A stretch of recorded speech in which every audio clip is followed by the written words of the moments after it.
Brian, we were talking a little earlier, and I know you had the conversations before even you and I talked about this, but the jobs report came out. And there was a really unique thing that happened with unemployment going up, but the markets reacted favorably. Explain this, please. Yeah, a lot of people might look at that and be like, why is it that Wall Street is cheering the unemployment rate increasing? You know, it kind of comes across as being like a bunch of vultures or something like that, you know, preying on the carcass of, of bad news. But the fact is, it actually went up for a good reason. The unemployment rate itself, to me, is not a very good indicator of just about anything, but it's something that gets a lot of media attention. And the reason why I don't think it's a very good indicator is it's the number of people who are unemployed relative to the labor force. Now, the labor force itself, in order to count as unemployed, you actually have to be looking for a job. I tend to like looking at something like, oh, employment relative to the overall population. It's a much bigger measure of labor utilization. And what we actually saw was the unemployment rate going up because we had a surge of people entering the labor force. And that's a good thing. So just to put some numbers on it, the labor force increased by 700,000. 597,000 of those were new entrants. And usually when you come into the labor force, when you start looking for a job, you don't have a job. And so you come in counting as unemployed, and then it takes time to become employed.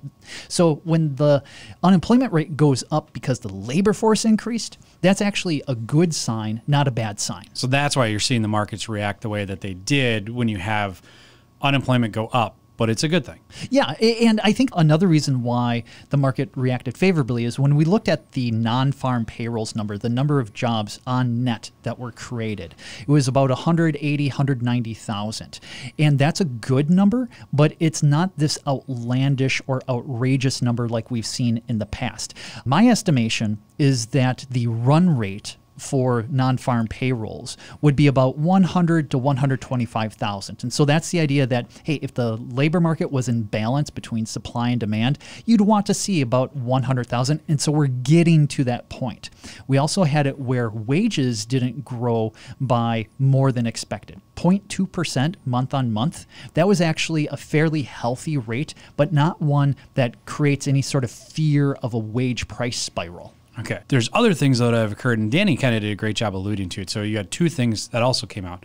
There's an impact with wages. There's an impact with consumer spending.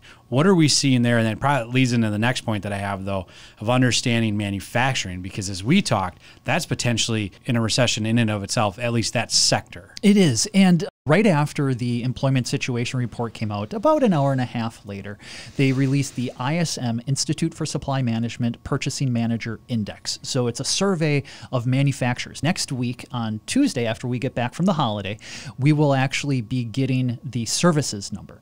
Manufacturing has been in a recession, and it looks like that's going to continue. But when we look at consumer spending, which a lot of that is on services, that was fairly healthy. It was actually, in my opinion, too healthy. So there might be some revisions. That's the interesting thing about the economic data from the government, is it comes out with a lag, and it's oftentimes subject to sometimes big revisions.